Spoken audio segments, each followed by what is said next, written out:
Jā, sveiciens visiem! Mani sauc Andris Grafs, un kopā ar Daigu Auziņu Melalksni mēs vadīsim diskusiju par tādiem interesantiem notikumiem, kad ir varas spēles. Kā šīs varas spēles izaicinājumus, konfliktus pārvērst tādā veselīgā darba vidē, kur iegūstam mēs visi, un kur mēs arī varam sasniegt rezultātus, un kur mēs varam arī sasniegt un noturēt tādu cilvēcīgas attiecības. Es vadu Baltijas korporatīvās pārvaldības institūta darbību Latvijā. Mēs esam uzņēmēju organizācija, strādājam visās 3 Baltijas valstīs.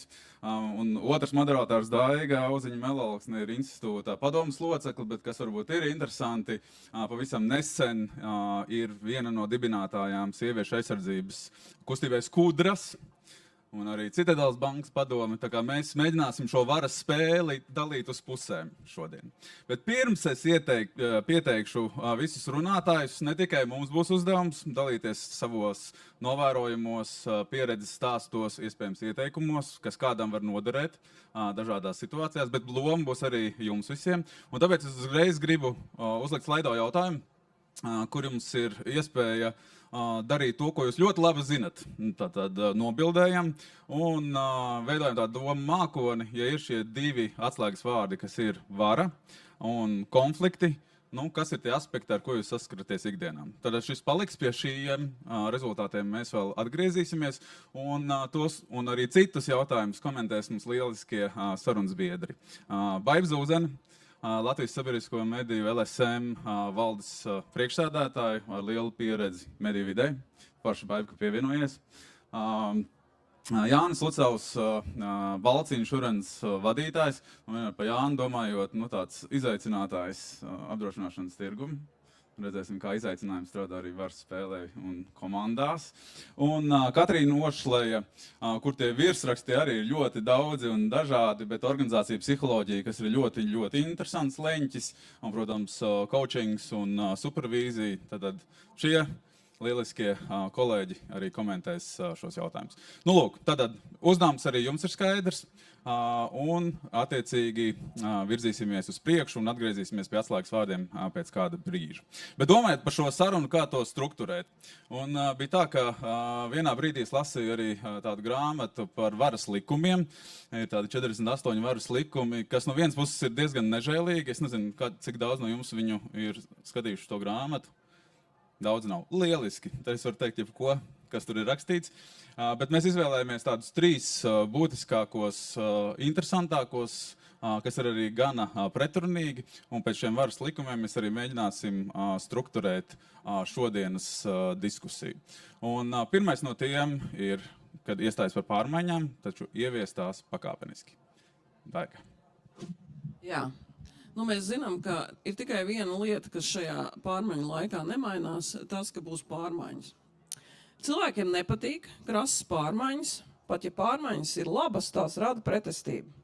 Katrs no mums abstrakti saprot, ka pārmaiņas ir nepieciešamas, bet ikdienas līmenī cilvēki ir būtnes, kas seko ieradumam. Pārāk lielas pārmaiņas ir traumējošas un var izraisīt dumpi. Ja pārmaiņas ir nepieciešamas, kā vadītājs, radiet iespaidu, ka tās ir vien nelieli esošās situācijas uzlabojumi. Ko, Jāni? Ko tu par to saki? Nepiekrītu. Labi.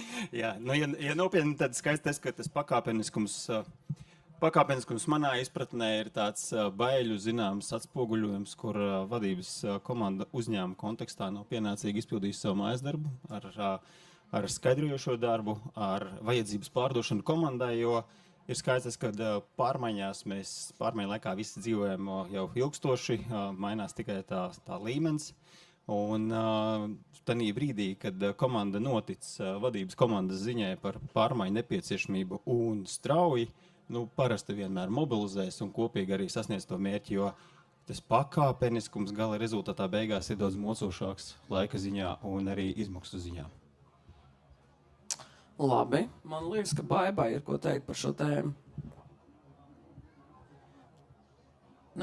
Uz to pakāpeniskumu un pārmaiņām var skatīties arī mazliet savādāk. No vienas puses, pārmaiņu realizēšana nav iespējama savādāk kā soli pa solim. Tas ir jāveic pakāpeniski. savukārt mēģināt piemānīt sevi vai savus kolēģus par to, ka tas viss būs lēnām un patīkami un maigi, un mēs visi kā vardas lēnām uzvārīsimies, laikam ir naivi. Tās kaut kāda tāda, nezinu, man liekas, ir ļoti svarīgi pat nevis tas pakāpenisms, bet ka tu spēj patiešām uzzīmēt to bildi, drīzāk nevis kā mēs mainīsimies, bet kas būs, ja mēs nemainīsimies, ja mēs paliksim uz vietas un uzzīmēt to bildi tā, lai arī kolēģi spēj ieraudzīt to progresa iespēju, to, ka mēs visi varam būt kopā uzvarētāji. To nevienmēr ir viegli izdarīt, jo dažādos līmeņos cilvēki šo redz no dažāda skatu punkta, un ļoti bieži arī viņiem liekas, ka tas ir kaut kāds vadītāju izdomāts vingrinājums, lai vienkārši būtu sarežģītāka dzīve. Bet to lielā spēles laukuma uzzīmēšana ir manā ieskatā viens no vissvarīgākajiem uzdevumiem. Nu, bet visi nebūs uzvarētāji. Tas ir pilnīgi skaidrs. Bet tu teici, ka to lielo ieguvumu un tā. Neredzi, šeit droši vien atšķirās arī diezgan. Es esmu bijis gan komercsektorā strādājis, gan arī tagad valsts sabiedrībā ir ierobežota atbildība un valsts kvartāla sabiedrībā. Un biznesā ir diezgan vienkārši. Tur ir tā kā mainies vai mirsti. Vienkārši, ja mēs nedarīsim, ja mēs nespēsim realizēt šo te progresa vingrinājumu, tad mums vienkārši nebūs darbu. Tas ir tik vienkārši. Savukārt, valsts kapitāla sabiedrībā tur ir tā ideja. Otrādāk. Otrādāk varbūt ir pārspīlēti teikts. Okay.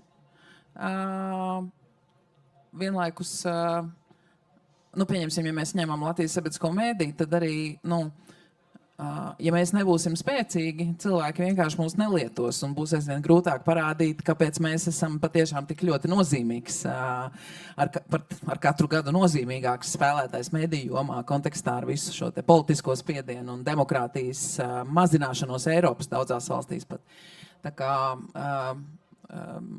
tas ir daudz grūtāk izskaidrojams spēles laukums, tā es gribētu teikt. Nu labi, bet kā ir ar to formālo un neformālo varu? Jo,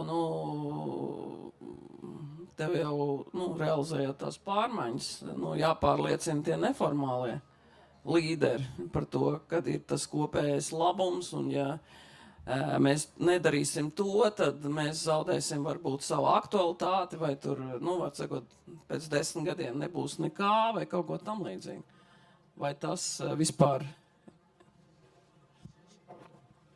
Jā, Katrīnai jārunā, jo tagad ir 1-1. Es kā komentētājs no malas. Paldies par taisnīgumu ieviešanu.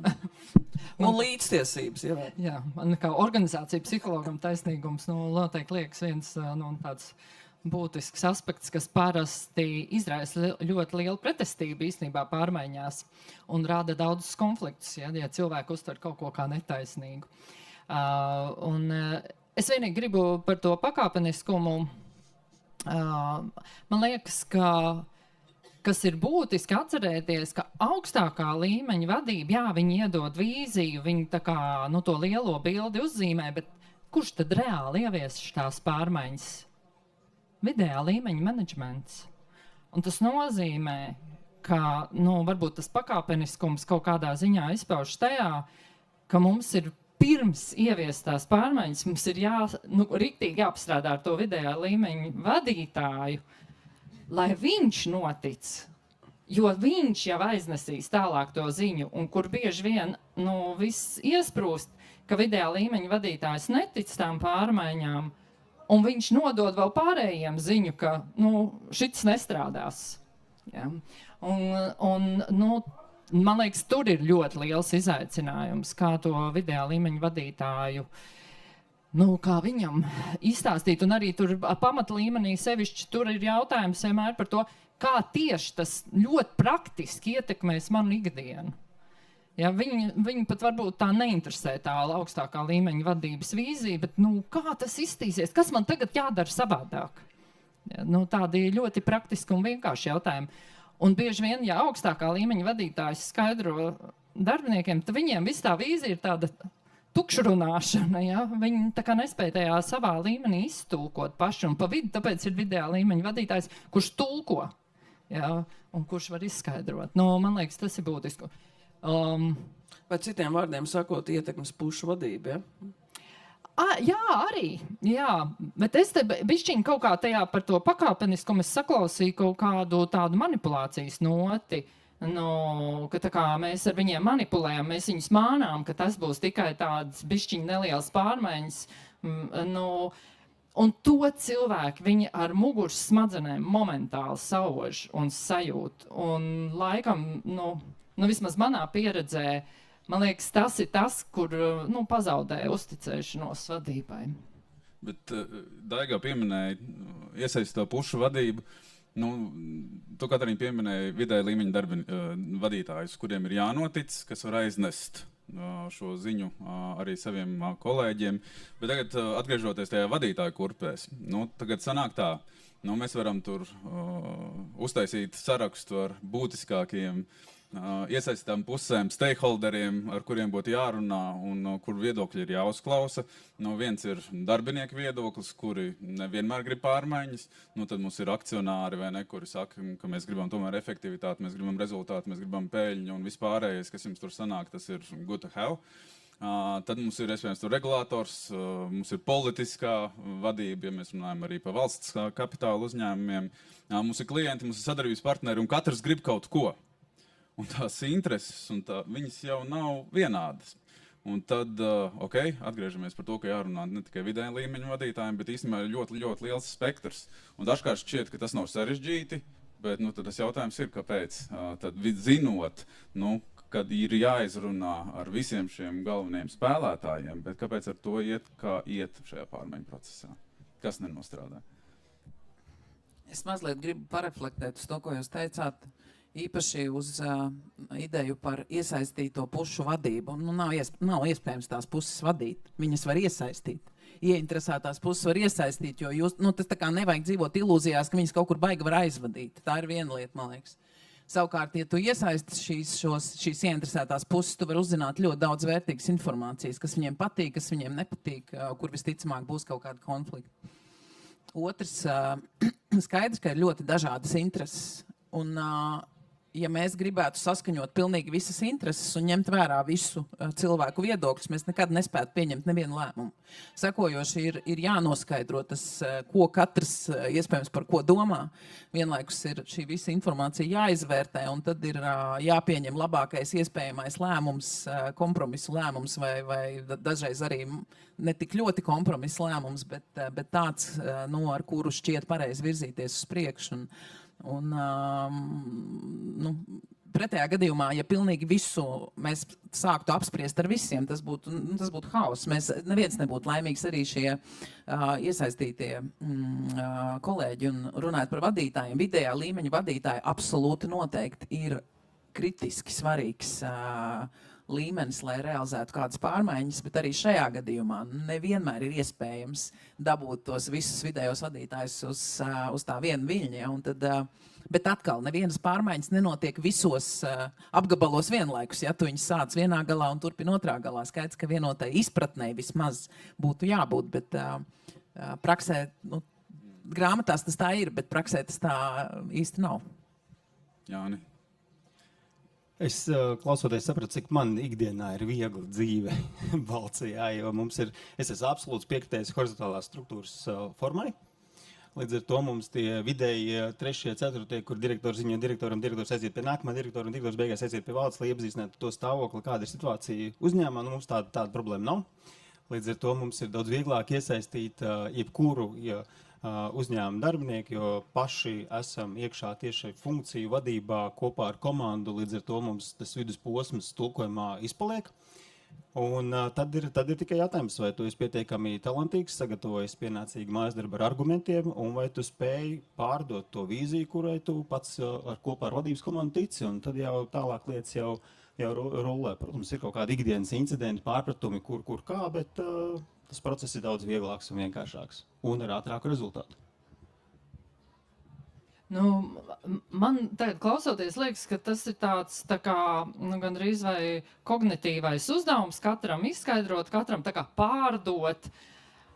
Bet man liekas, ka vismaz ar ko es visvairāk ikdienā sastopos, kad man klienti nāk un stāsta savās organizācijās par tiem konfliktiem vai pat iesaist man tur palīdzēt un kaut kā atbalstīt tajā procesā, es redzu, ka tas nav tik daudz par to, ko mēs domājam, vai tādu loģisko uzdevumu. Tas ļoti lielā mērā ir vienkārši par emocijām, un tur nekā racionāli nav.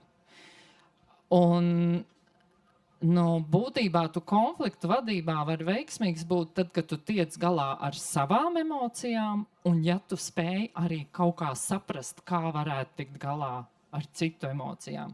Jo parasti, tad, kad ir tās spēcīgās emocijas, aiz tā stāv neapmierinātas vajadzības. Un ja es runāju ar tiem klientiem, piemēram, konfliktējošām pusēm, es pirmais, ko es viņiem prasu, nevis par ko tur ir stāsts tādu, praktiski, bet es prasu, kā viņš jūtās un kādas viņa neapmierinātās vajadzības. Un ka viņi viens otru dzird. Un ko es biežāk saka, kas tās Un vajadzības? tur ļoti dažādas atkarīgs. Tur atzinība, skaidrība. Jo būtībā konfliktā, kas tajās pārmaiņās notiek, ir tā kā pārmaiņas, un viņas tā kā, cilvēks uztver kā apdraudējumu. Tas nav psiholoģiskā viedokļa. Un kas tiek apdraudēts? Identitāte, piemēram, ka es esmu labs vadītājs vai labs darbinieks, laba mamma, laba sieva, jebkurā vidē to var ieviest. Vēl kas varbūt apdraudētas ir manas vērtības. Jā, man ir tādas vērtības, ar tev tādas. Jā, tur man ir ātrums, ar tev ir kvalitāte. Jā. Un arī tās vajadzības ir apdraudētas. Jā. Paldies. Tad mācība numur 1, kad ietekmes puses var uzklausīt un iesaistīt, bet vadīt tās nav iespējams. Nebūsim šajās ilūzijās. Un otra lieta, tad sapratīsim, kāds tad ir katra tās personiskās intereses. Ja? Tā kā abstrahējoties no tā konflikta, vai vajadzības, pareizāk sakot, un tad mēģinam tās vajadzības.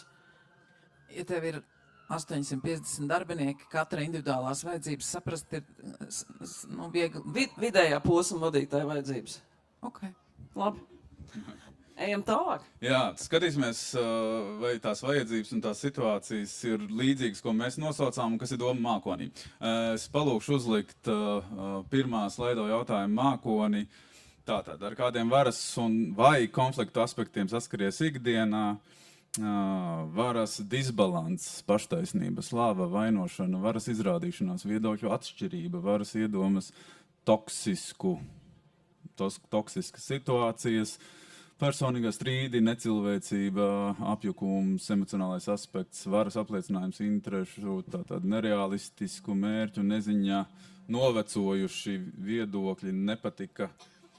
Tas ir tas ļoti daudz un atšķirīgs. Ir kāds pārsteigums par šo? Ne tikai Vispār nav. Vispār nav, un es tikai vēlreiz... Tu teici, ka mums ir viss tā ļoti mierīgi. Nē, mierīgi absolūti nav. Mēs tur spridzinam un plosamies. Tikai nianse laikam tāda, ka te ir tā labā lieta, ka pie horizontālās struktūras vadītāja paši ir iekšā ikdienas procesā, un ir viens tāds pamatlikums man personīgi, ka konflikts sapulču telpā ir lēts. Konflikts kulāros viennozīmīgi dārgs. Tāpēc mans kā CEO uzdevums ir šo kulāru nolikt uz galda, kamēr tas vēl ir lēts, jo pēc tam to risināt būs dārgi un ilgi.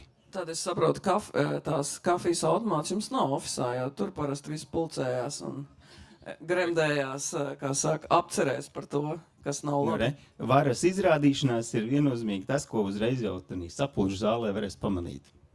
Īpašā krūze pie kafijas automāta. Ok. Baiba, kaut kas pārsteidzošs? Patiesībā sakot, nē. Es vairāk, man kaut kā paprāt dzīvojās tas, ko Atrīna teici par to, ka cilvēki grib skaidrību. Un tā skaidrība pārmaiņu procesos ir tā, kuras nav. Kurš tad negrib skaidrību? Klausies. Jā, un tā ir tā sarežģītākā lieta. Bet pasakiet, kāpēc jūs uzreiz nepasakat, kas tur notiks? Un patiesībā sakot, tie ir tie brīži, kad arī vadītājiem, un es arī esmu teikusi, ka es nezinu. Es nezinu, kā tas būs. Mēs zinām, kāds ir mērķis un kur mums ir jānokļūst, bet kā mēs tur nokļūsim, tur mums visiem kopā ir jādomā. Tur tad vajag tos visus kolēģus, lai izdomātu, kā tas ceļš notiks. Droši vien, kā šajā mirklī, skatoties arī šo domu mākoni, es domāju par to vārdu, pat sarunāšanās un dialogs, un arī tu pieminēji, kad labāk, lai tie konflikti ir tajā telpā, kurā mēs visi esam kopā, nevis kaut kā koridoru sarunas, lai gan koridoru sarunas arī var būt līdz tam brīdim, kamēr tās nekļūst toksiskas, kamēr mēs runājam par problēmu, nevis sākam jau, viens otru aprunāt vairāk, jo es teiktu, ka konflikts saruna telpā pat ir ļoti vēlama situācija, jo ja viedokļi neatšķirās un ja nav, teiksim, tādu aizrautīgu viedokļu, tad tur jau būtu jāsāk uztraukties, kāpēc tas tā ir, vai cilvēki jau nejūtas droši izteikties, vai kā. Tas lielais jautājums, kā tad tos konfliktus novirzīt, ne konfliktus pārvērst dažādu viedokļu uzklausīšanā un izcījāšanā un līdz kaut kādam risinājumam nonākšanā cieņpilni. Ja, pateikt, ka mēs pat aicinām dažādos viedokļus un arī pateikt, man pašai pavisam nesen nācās teikt, ka jā, mūsu viedokļi var nesakrist un ne visiem patiks tie lēmumi, bet lēmums ir jāpieņem un lēmumu, es atkārtošu to, ko es teicu iepriekš, tu nevar pieņemt lēmumu, lai būtu pilnīgi visi apmierināti. Bet tas lēmums ir jāpieņem un kompromiss jāatrod. Virzamies uz priekšu. Būs nākamais uzdevums klausītājiem, jo jūs jau redzējāt, ka sākumā par šo varas likumu bija viedoklis piekrīt, nepiekrīt. Un tad tas nākamais jautājums būs arī jums novērtēt, gan pirmo šo jautājumu par pārmaiņām, bet būs vēl 2. Tad es aicinu uzlikt. Un joprojām ieiet Slido aplikācijā. Tātad iestājas par pārmaiņām, taču ieviestās pakāpeniski, būs otrs bloks, ko mēs tūliņ sāksim, tad vienmēr runā mazāk nekā šķiet nepieciešams. Un gatavojoties uz šo sarunu, mēs tā ar Daigu arī pārunājām, ka šis ir tas, ko mēs tiešām ļoti, ļoti piedomājam, ka varbūt tas ir pareizi runāt dažkārt mazāk nekā vairāk, un to, ko paredz šis svaras likums. Tātad, jo vairāk runā, jo vairāk var atklāt nevajadzīgu informāciju, radīt pārpratumus vai vājināt savu pozīciju. Tas nozīmē runāt skaidri, konkrēti un tikai tik daudz, cik nepieciešams, un ietekmīgi cilvēki rada iespaidu un iedvež bailes ar to, ka nepasaka visu līdz galam. Jo vairāk jūs runājat, jo lielāka varbūtība, ka sarunāsiet muļķības. Man ar šo jautājumu ir vislielākās problēmas dzīvē. To es uzreiz varu pateikt. Kādā veidā? Es vienmēr pasaku vairāk nekā vajadzētu.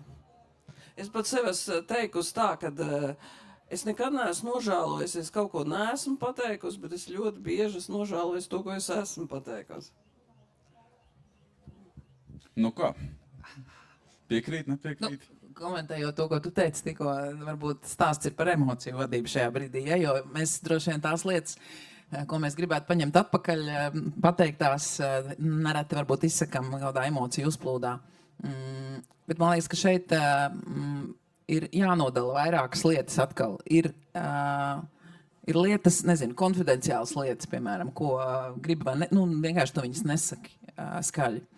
Un tad atkal runājot par to, kad ir kaut kādas situācijas, kurām tu meklē risinājums, un nezinu, vai tas ir valdes līmenis, vai tas ir kāds vadības līmenis, tu izskati tur 1, 2, 3, 5 versijas, un vai tās visas ir jāatskaņo skaļi, ir ļoti liels jautājums. Tas jau tad ir varbūt taktikas jautājums, vai tu no 5 izvēlies 2, un tad saki A vai B, lai dažreiz arī radītu ilūziju par to, ka ir kaut kāda izvēle cilvēkiem, bet man jau liekas, ka tur ir jābūt ļoti lielai skaidrībai tiešām par to, ko un kāpēc tu saki. Un, ja izdodas tās savas emocijas arī saklausīt un varbūt neizpūst ārā to, ko nevajadzētu izpūst ārā emocijās, es teiktu, ka atklātība nav slikta lieta. Man liekas, ka tā ir pat vēlama, bet tas nenozīmē, ka visiem ir jāzina viss un visiem ir jāstāsta viss. Man liekas, tā ir arī kaut kāda tāda pārprastā demokrātija vai tā caurspīdīgums, ja, kad mums ir jāspēj izskaidrot, kāpēc es esmu pieņēmis tādu vai citu lēmumu, līdz, cik es esmu gatavs plaši to stāstīt. Ja. Bet pilnīgi viss tas domu gājiens, pilnīgi viss tās variācijas varbūt vienmēr nav jāstāsta. Okay. Jāni?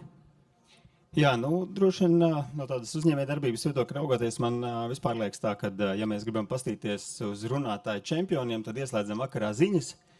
Lielākā daļa būs ar īstiem čempioniem, un tad nedaudz 10% ir tie, kas pastāst kaut ko par savu uzņēmējdarbību vai par labiem sasniegumiem komercdarbībā, biznesa darbībām. Un tad faktiski komersanti tādā publiskā runā jau vispirms kaut ko izdara, un tad, kad ir tuvu šīs te product launch vai kaut kāda notikuma, par ko gribās plašu sabiedrību informēt, tad jau informē, zinot, kad jau apakšā viss jau ir sagatavots. Ja?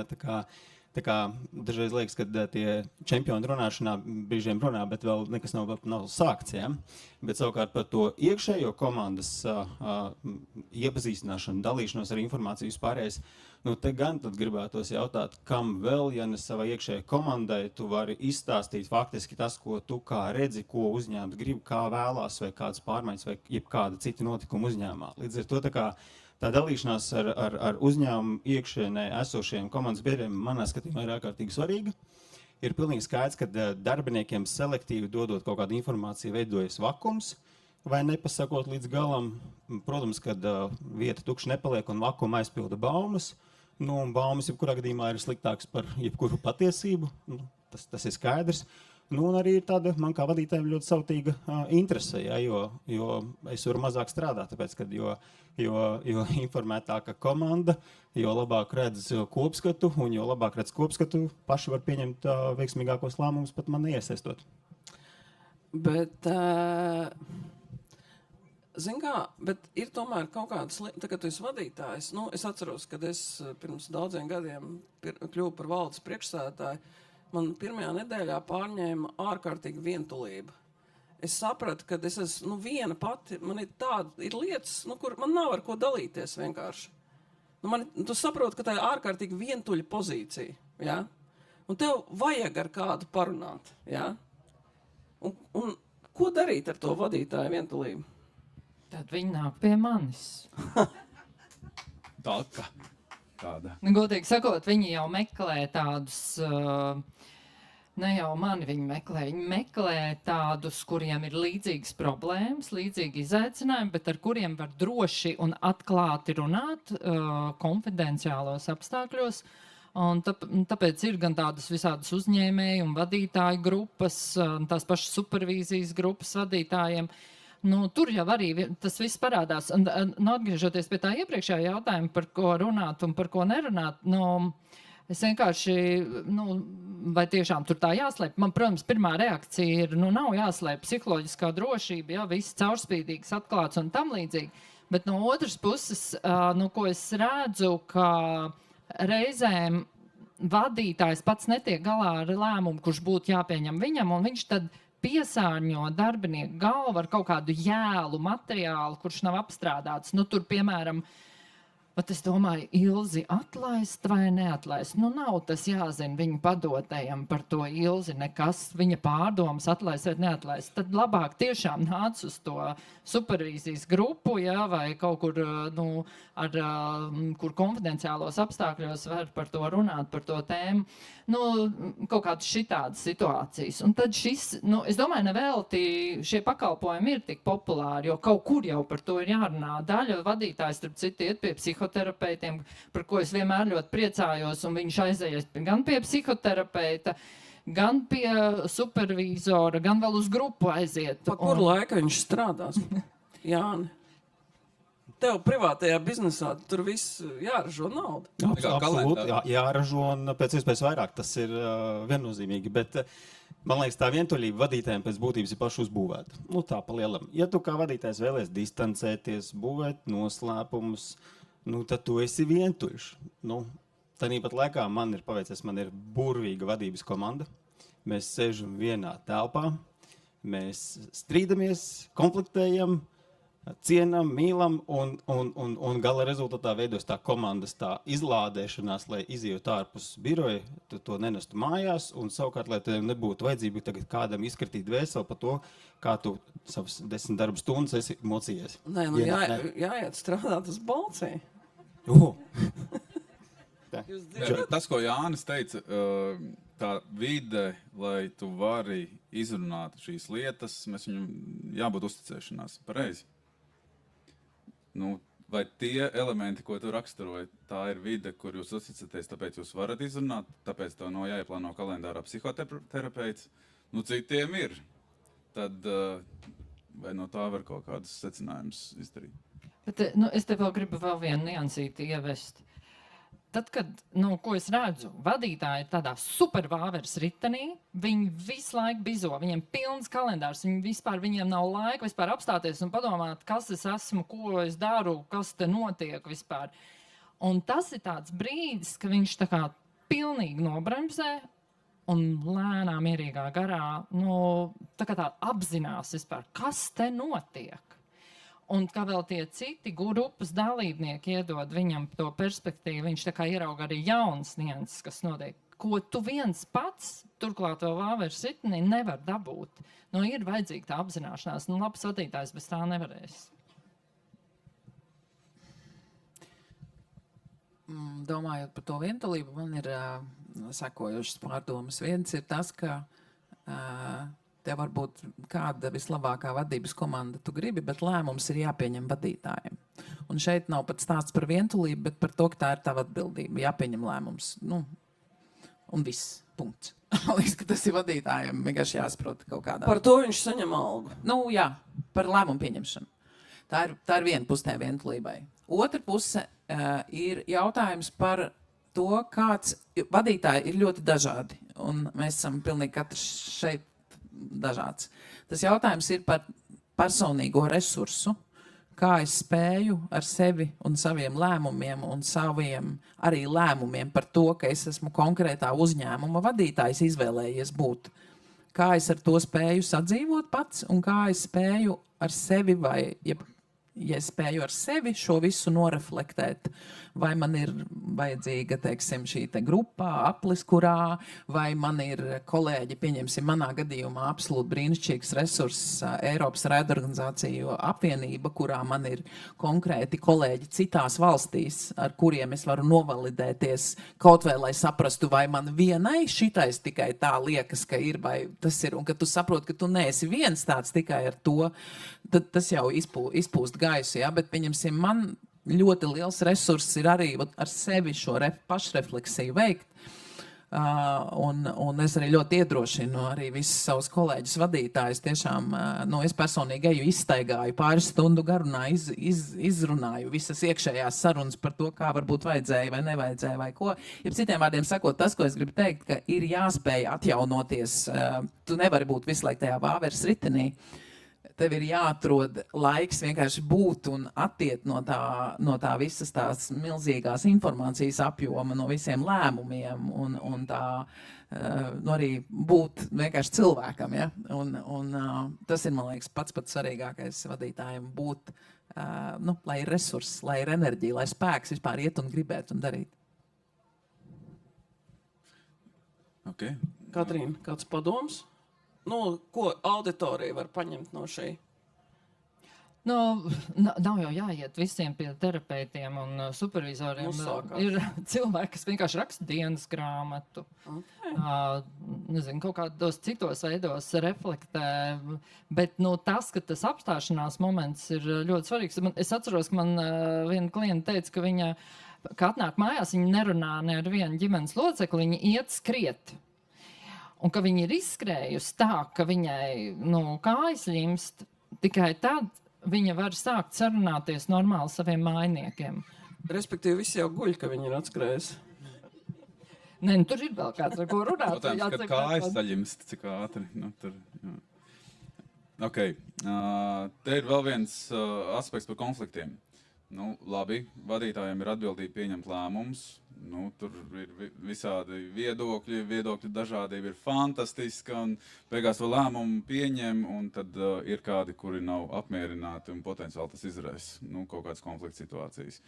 Nu, tad kurš viņu risina? Tad tas pats vadītājs, kurš pieņem lēmumu, tad viņš viņu risina. Tā atbildība joprojām ir uz to vadītāju, vai kā tikt galā ar to, jo ļoti labs padoms no daudziem vadītājiem tāds, ka mēs izņemamies, mēs ar dažādiem argumentiem atrodam labāko risinājumu, bet, ka labākais risinājums ir pieņemts, nu, tad attiecīgi vai nu tu atbalsti to, ja tu nevar atbalstīt, tad attiecīgi, tad ir cita saruna par citiem jautājumiem. Nu, tad, ja pieņem lēmumu, bet joprojām tā opozīcija, teiksim, iekšā, pat vadības komandās ir, tā ir konflikta situācija, ko mēs tad darām. Tas ir ļoti pareizi, man liekas, ko tu saki, bet tas ir iespējams tādās komandās, kur ir liela, augsta savstarpējā uzticēšanās. Un vienmēr jau nav tādas komandas, vai ne? Ilgtermiņā tas nevar strādāt. Ja ir, tas, protams, jautājums, kura līmeņa cilvēks ir opozīcijā. Ja? Bet, ja tā ir vadības komanda un daļa no vadības komandas pēc tam, ka ir izdiskutēts un pieņemts lēmums, tomēr turpina vilkt atpakaļ, tas vienkārši tā nestrādā. Un tad ir jāsaprot, kur ir tās problēmas sakne. Ja saprast arī, kāpēc cilvēks ir... mēs jau iepriekš šeit runājām, ja tas ir par identitāti vai par vērtībām vai par ko, tad iespējams, ka tur arī nekad arī nespēs mainīt to viedokli, jo negrib, piemēram. Un tās ir arī, šeit ir jārunā ļoti atklāti par izvēlēm, par to, kāpēc tad mēs esam šajā organizācijā, ko mēs gribam sasniegt, un ja mēs nespējam visi noticēt, skatīties vienā virzienā, tad tur ir citi risinājumi, kā teica, kad tiešām nevis ar apvainojumiem vai kādiem pārmetumiem, bet mēģināt patiešām no sirds izprast, kas tad, kāpēc, kas tur notiek. Manā pieredzē, kamēr ir runa par tādām lietām, kā, nezinu, tur, labi, mums ir domstarpības par to, par mērķiem, piemēram. Ja? Es uzskatu, ka mums ir jāiekaro no sākuma viens tirgus, tu uzskati, ka vajag uzreiz visu reģionu, ja? Vai tur kaut kādas tādas, vai kaut kas par procesiem, tur, teiksim, kā mēs to darīsim, ja? Galvenais ir apgrozījums, jeb tomēr peļņa. Ja? Kamēr ir par tādām tehniskām lietām, vismaz pie manis neviens par to nevēršas. Ar to viss tiek galā kaut kā. Bet kad sākas tā jēzga tad, kad ilgstoši kāds nav bijis iesaistīts, viņš jūtas, ka tas nav taisnīgi. Sākas tas personiskais. Un tad, kad aiziet personiskā līmenī, tur nekā racionāli nav. Tur vienkārši viņš man riebjās.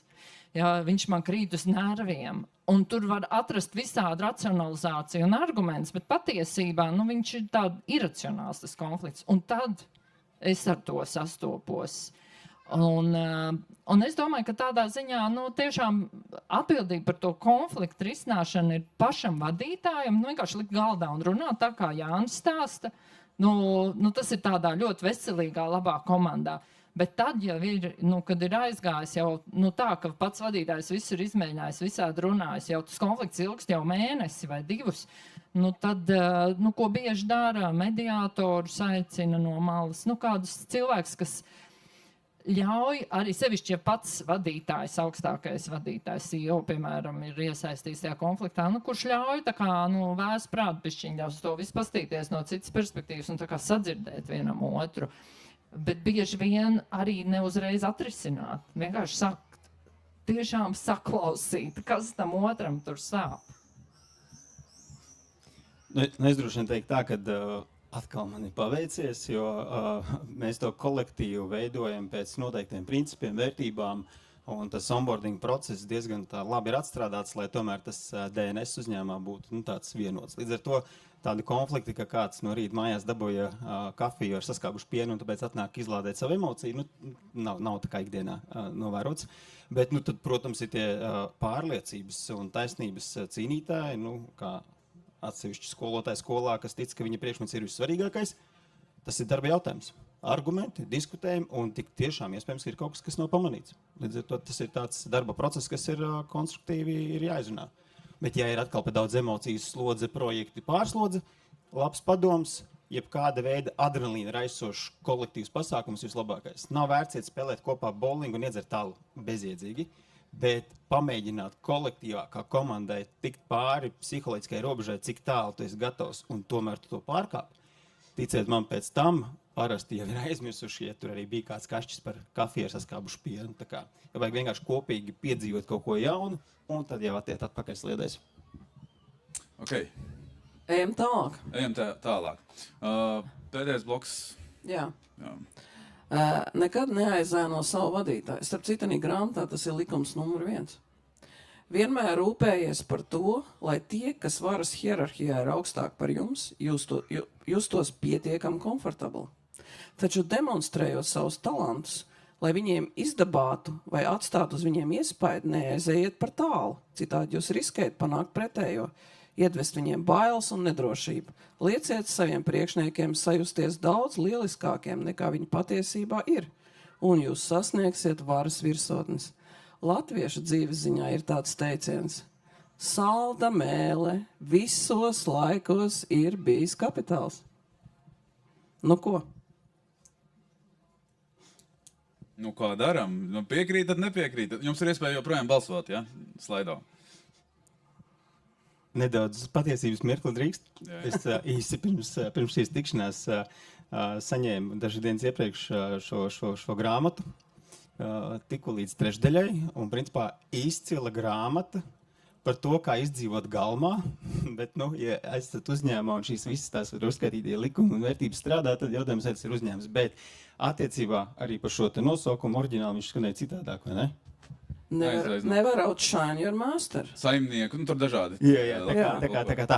Bet, nē, muļķības, absolūtākās muļķības, un tieši tāpēc ir vajadzīgs pieņemt darbā jaudīgākus, spējīgākus savas jomas profesionāļus, un tādā brīdī, kad tu redzi, kad viņi labdabīgi, labticīgi aizēno tevi un ar savstarpējo personisko sadarbības cieņu, ideāli es esmu izdarījis labu mājas darbu. Es esmu pieņēmis darbā, maksāju algu cilvēkam, kurš ir savas jomas profesionāls. Un tas ir reāli labākais. Jo ja būtu man komandā tādi, kas ir tādi kā es, vai vēl muļķīgāki, tad gala rezultātā es maksātu uz spoguli. Nu, tas nav liederīgi. Bet, zin kā, Jāni, es staigājot ap šo brīnišķīgo Cērsu dīķi satiku vienas lielas pilsētas nozīmīgu izpilddirektoru. No Bostonas? Un viņš man prasīja, ko tu te dari, Daiga? Nu, es saku, nu, man te būs diskusija, nu, pa ko te tu runās? Nu, es saku, tur par varas likumiem, un viens no likumiem ir tieši šis: nekad neaizēno to savu saimnieku. Viņš saka, jā, Daiga, tas ir tik pareizi. Jā, tas, laikam, pa kultūru arī kaut ko liecina. Bet mana pirmā reakcija ir pilnīga pretestība. Ja tas būtu pirms 50 gadiem, es teiktu jā, bet ne mūsdienās. Tādā mūsdienīgā uzņēmumā. Jautājums arī, varbūt, ja man ir tāds ļoti narcisistisks vadītājs, kā ar viņu sarunāties, lai viņam piedāvātu citu skatījumu vai parādītu uz riskiem viņa lēmumā. Ir formāti, kā vienkārši valodiski noformulējot, tu vari ar viņam piedāvāt, neaizskarot viņa ego. Jo tas tiešām var tad slikti beigties, ja tu gribi tur palikt tajā organizācijā. Bet jautājums, priekš kam palikt pie tāda vadītāja? Nē, tomēr es nevaru iedomāties. Un es esmu bijusi 2 organizācijās vadītāja, kā uzņēmēja savulaik. Es vienkārši, man rieptos, ja man darbinieki šitā uzvestos. Es negribu tādu komandu. Lai gan tagad, kad es strādāju viena, es vienā brīdī konstatēju, ka, lai gan es strādāju daudzām organizācijām, es visu laiku prasu atgriezenisko saiti, kā tur tās mācības vai kā tur tas šitas. Un man cilvēki, reti, kad pasaka kaut ko kritisku, un es tajā brīdī sapratu, ka patiesībā manā dzīvē ir tikai 3 cilvēki, varbūt kādreiz vēl kāds, kuri tā ļoti godīgi ir ar mani. Un tie ir paši tuvākie cilvēki, divas manas māsas un vēl viens cilvēks. Un es zinu, ka tas ir sāpīgi, ko viņi saka reizēm. Mums ir daudz emociju. Es nenormāli novērtēju, ka šie cilvēki ir manā dzīvē. Nu jā, bet redzēji, bet mēs taču bieži saskaramies ar tādu grupas domāšanu un to, ka cilvēkiem ir grūti, organizācijās visur, cilvēki vienkārši neiebilst.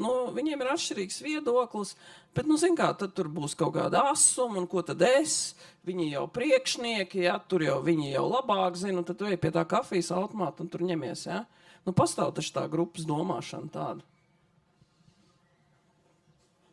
Pastāv vienlaikus, tomēr es teiktu, ka es piemēram neredzu milzīgu problēmu ar to, ka cilvēki neizsaka savus viedokļus. Man liekas, ir tas, ko vadītājs var darīt, un tas, ko es arī mēģinu darīt, iedrošināt tos citus, tos atšķirīgos viedokļus. Ja? Un turpinot to domu, ko jūs iesākāt par vadītāju neaizēnošanu, un es vienmēr ik pa brīdim sev atgādinu, un man liekas, tas ir brīnišķīgi teikts, ka ja tu esi gudrākais cilvēks telpā, tu esi nepareizā telpā. Un spēt arī būt atvērtam, mācīties no kolēģiem un arī skaļi sev pateikt, ka vadītājiem nav jāzina viss.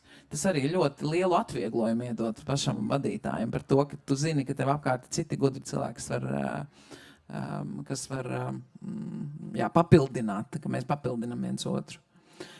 Bet par to grupas domāšanu pat reizēm ir vērts, pirms gala lēmuma pieņemšanas mudināt domāt, bet varbūt kāpēc šis varbūt nav pareizs lēmums, no kaut kādas tādas apgāstās loģikas iet. Bet, jā. Jā, bet es teikšu, mēs kaut kā tādu ideālu to situāciju zīmējam. Es nezinu, es tajās organizācijās, kurās es strādāju, ļoti bieži tā, ka cilvēki vienkārši izvēlās, neiebilst. Es pati neesmu iebildusi kaut kādām lietām, un tad izrādās tie lēmumi pilnīgi muļķīgi beigās, finansiāli vai kaut kā savādāk. Ir bijušas tādas situācijas. Es domāju, viņas ir daudz biežāk sastopams.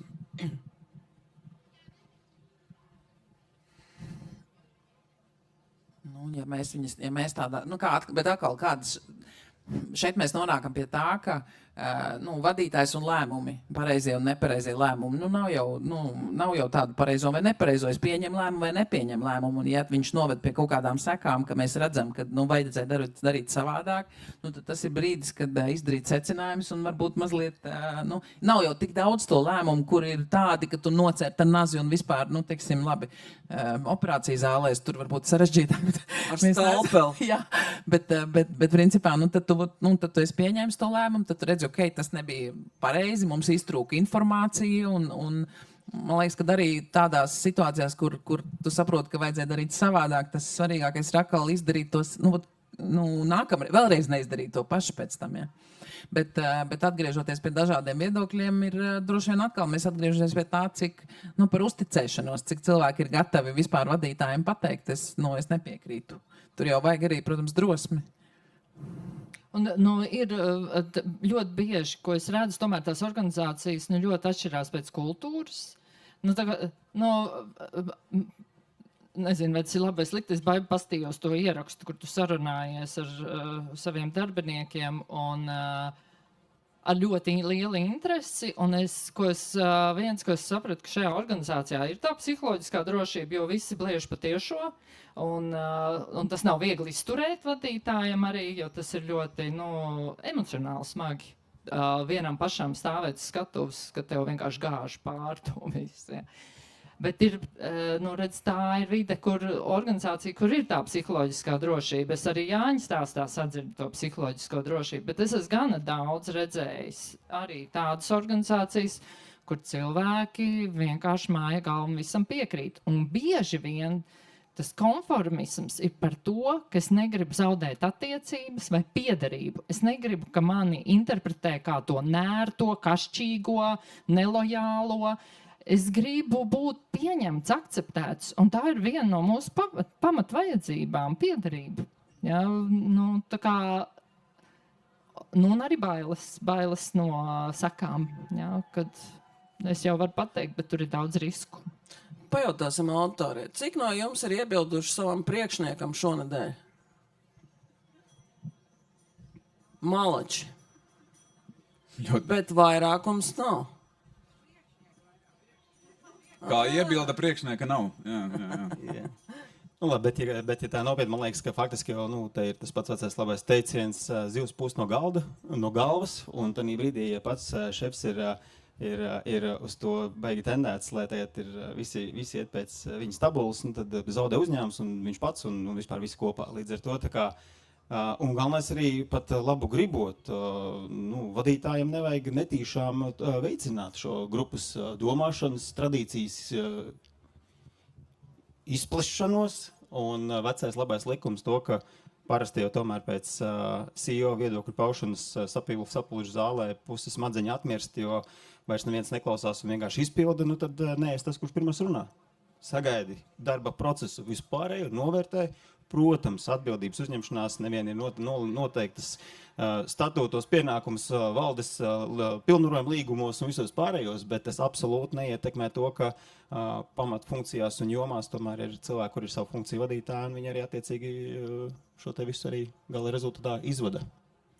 Es jums varu iedot pat vienu tādu praktisku triku, ko es ļoti bieži komandas procesos daru. Ļoti bieži ir tā, ka, ja tu paprasti cilvēkiem kaut kādu jautājumu, piemēram, kas ir viena lieta, kas jums krīt jūsu komandā uz nerviem, tad sāk runāt tas dalībnieks, kurš ir dominantais un aktīvākais un ātrākais. Un viņš parasti ir arī savu veidu neformālais līderis. Un tā pārējie vienkārši atkārto to, ko viņš ir teicis dažādās formātos. Un saka, jā, es piekrītu Pēterim. Lai šitā izvairītos, es vienkārši iedodu visiem līmlapiņas, atskaņoju to jautājumu, katrs pieraksta savu atbildi un tikai tad nosauc. Un kas ir tas efekts, ka viņi neietekmēs viens no otra viedokļa, un viņiem ir bijis laiks arī padomāt, jo ne visi ir tik ātri kā tas dominantais, un tur ir pilnīgi citas atbildes. Un tad ir interesanti pastīties. Tā, elementāra lieta, bet tā var ļoti daudz ko izmainīt daudzās sapulcēs. Okay, jo tā konfidencialitāte, nesen arī bija viena diskusija par to, kā novērtēt vienu uzņēmumu vadības komandas darbu, un tad bija diskusija, vai to darīt anonīmi, vai to darīt neanonīmi. Un tā izvēle bija neanonīmi, un bija ļoti kritiski viedokļi par vadītāju, kas parāda, ka tur ir problēma ļoti liela, ka pārējā komanda ir būtībā sabloķējusies pret šo vadītāju. Tā kā tas konfidencialitātes aspekts potenciāli var palīdzēt paust šo atšķirīgo viedokli, ja tu viņu nevari paust sejā, kas liecina, ka nav uzticēšanās pietiekami organizācijā. Un aizejot no šīs tēzes, atšķirīgais viedoklis, daudzos uzņēmumos, organizācijās ir šī grupas domāšana, bet kā ne tikai pateikt šo atšķirīgo viedokli, bet arī panākt, ka tevi sadzird. Jo viens jau ir uzklausīt, es nepiekrītu, visi tur, paldies, ka nepiekrīt, ejam tālāk. Bet kā panākt, ka tiešām sadzird un ieklausās, kas tajā viedoklī ir tāds, Jāni? Vienā kabinetā sēžot, viedokļi dažādi. Visi diezgan tādi pieredzējuši, nobrieduši tajā kabinetā man apkārt ir, un tad ir arī vieglāk strādāt racionāli ar argumentiem un ar finansēs ir labā lieta, kad ir cipari un skaitļi un ļoti diezgan precīzas arī projekcijas. Skaidrs ir tas, ka arī mums valdē tomēr funkcija jomu sadalījums vadības komandā ir. Tāpat laikā, protams, ir kur ir kopīga diskusija par scenārijiem, bet gala rezultātā iekšpilnvaru tvērumu beigās arī pieņem vadības komandas loceklis, kurš par šo jomu atbild. Kā es varu atbildēt vai lemt par, piemēram, specifisku jomu, IT jomas pārvaldību, kur ir šīs funkcijas vadītājs, kurš ir ar izglītību, pieredzi tajā jomā, un man savukārt tās nav, kur es varu dot vadības pievienoto vērtību un strateģisko redzējumu, un tad ir tā pragmatiskā puse, kur zina arī attiecīgais vadības komandas loceklis vislabāk. Un atbildība dienas beigās to, kā vadītājiem ir par visu? Solidārā. Jā. To vēl neviens komerc likuma nav atcēlis.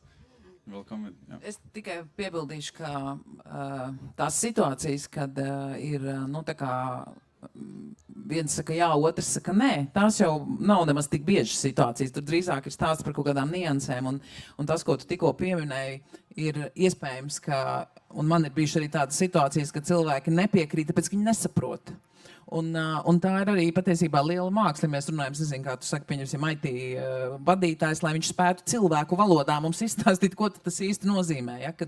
Un arī mums ir jāspēj, cilvēku valodā runāt, nevis izmantojot tur terminus un sarežģītas un tā, bet pēc būtības izstāstīt. Un šis arī droši vien mums kā vadītājiem ir tāds, ik pa brīdim sev jāatgādina, ja, ka mums ir jārunā normālā cilvēkiem saprotamā valodā. Un tas arī viens no vadītājiem, manuprāt, tiem svarīgākajiem uzdevumiem ir pēc būtības saprast, par ko tad mēs to lēmumu pieņemsim, vai par ko ir tā situācija, un kas ir tās zonas, kur varbūt man pašam līdz galam nav skaidrs, un varbūt es pats esmu baidījies pajautāt, bet es tomēr nesaprotu. Izstāsti man vēlreiz, ja. Tieši tā, un šeit arī svarīgi ir atcerēties to niansu, ka nav runa tikai par jomām, kur ir kodu valodu, kuru tu neesi vienkārši mācījies. Ja? Tas ir it īpaši tādās jomās, kur visiem ir viedoklis par mārketingu, par personālu, kur visi jūtas eksperti. Visiem ir viedoklis, un viņi zina, kā vajadzētu to vislabāk darīt. Un tad tādā brīdī tomēr tur arī ir joma, kur tu absolūti labāk nejaucies iekšā un atbildīgais cilvēks, lai ņem un noprocesē. Tā kā tas ir absolūti. Okay. Labi, tagad apskatāmies, kāds mums bija jūsu piekrišanas, nepiekrišanas balsojums par šiem izrunātajiem varas likumiem. Tagad es aicināšu komandu uzlikt rezultātus. Tātad, iestājas par pārmaiņām, taču ieviestās pakāpeniski. 77% piekrīt. Lai gan paneļa viedoklis bija, ka nav ko tur ņemties un sākam un daram uzreiz. Tur aptuveni bija 2-1. Jā, taisnīgi, godīgi. Ok, ejam tālāk. Nākamais bija par nodomu atklāšanu kontekstā arī ar vienmēr runā mazāk un var ir arī līdzīgi 7129. Nepiekrīt, ka nav nepieciešams atklāt nodomus, jo vairāk atklāja nodomus, ko grib panākt, tad attiecīgi tas būtu pareizāks rīcības scenārijs. Nākamais par mūsu ar Daigu. Nekad neaizēja no savu vadītāju. Nepiekrīt 71%. Visi balso vienā. Tur 71. Tie paši trīs nobalsoja. Grupas domāšanas. Jā, precīzi cipari. Nezinu, šito paprasīšu datus, nekāds nav iejaucies. Tā, un nākamais mums bija vienmēr saka mazāk nekā nepieciešams. Atšķirības 67 un 33% piekrīt. Interesanti. Ok. Ātrie jautājumi pašās beigās. Baiba. Vai viedokļa mainīšana ir vājama pazīme? Nē, nav. Okay. Ja vajag plašāk? 2 vārdi, jā. Nedaudz. Cilvēkam ir tiesības, pirmkārt, es esmu pilnajā pārliecībā, ka cilvēkam ir tiesības mainīt savu viedokli, īpaši, ja viņš iegūs vairāk informācijas, izprat labāk tēmu, tā kā es domāju, ka tā ir spēka pazīme. Pateikt, jā, es tā iepriekš domāju tā, bet tagad man ir tāda arguments, domāju, savādāk. Absolūti spēka pazīme. Okay. Es esmu dzirdējis, Jāni, ka tu esi darbaholiķis. Vienmēr pēdējais, ejot mājās. Vai tā darbinieki drīkst aiziet tā kā pirms tevis? Ja es aizēju pēdējais, tad kā viņi var būt joprojām? Jā, es sapratu. Bet, viņi vispār, tas tā kā normāli, ka viņi iet pirms tevis? Es, protams, ļoti ilgojos pēc viņiem, tad, ka viņu nav. Ok, labi. Ok, un Katrīna, tad tu esi redzējis ļoti daudz tādus klupšanas akmeņus, kas ir dažādās organizācijās un komandās, bet kā tev pašai iet ar šo klupšanas akmeņu risinājumu? Kur ir galvenie klupšanas akmeņu vadītājiem? Vai tev tādi ir? Jā, man ir. Es izvairos no konfliktiem, un es tagad to apzinos, ka es ļoti bieži, kur man vajadzētu palikt konfliktā, es mīļā, miera, labad attiecību saglabāšanai piekrītu, kur nevajadzētu piekrist, kur vajadzētu komunicēt savas robežas un vajadzības. Atklātība. Kā tur bija? Vienmēr, varbūt nevajadzēja teikt. Vienmēr saka mazāk kā nepieciešams. Ko tad es vairs zaudēšu, neko jau viss jau pazaudēts. Viss jau ir pateikts. Labi, ar šo mēs arī noslēdzam diskusiju. Un paldies jums visiem, ka jūs esat atnākuši. Jo mēs sapratām, ka uz šo laiku ir milzīga konkurence. Tā kā paldies jums. Jā, paldies. Paldies.